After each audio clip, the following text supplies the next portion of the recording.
discovering the play and discovering Helena was something that,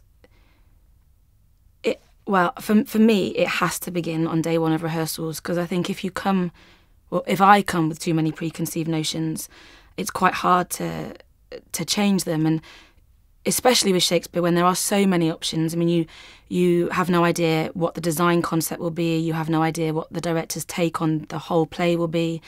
You can't account for how other people might interpret their characters.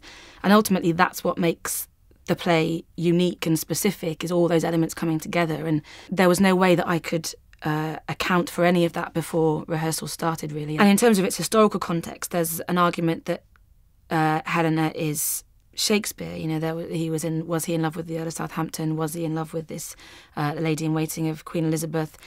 There's so much in her. Why is the first time that she has this very almost Hamlet-like first line where she says, I do affect a sorrow indeed, but I have it too.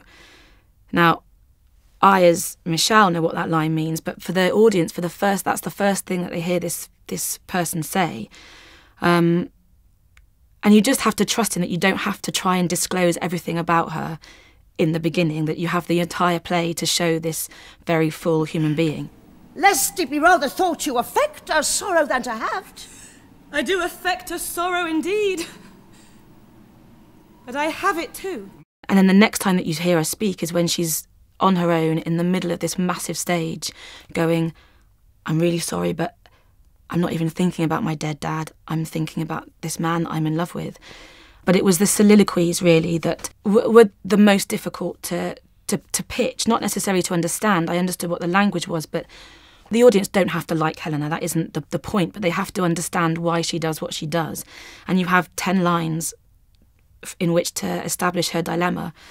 And it's really, I think people play soliloquies very differently, but for me it was really important that it became a dialogue with the audience, and it was about a confession to the audience that she entrusts these people. Whatever they think about her dilemma, she has entrusted them with this information.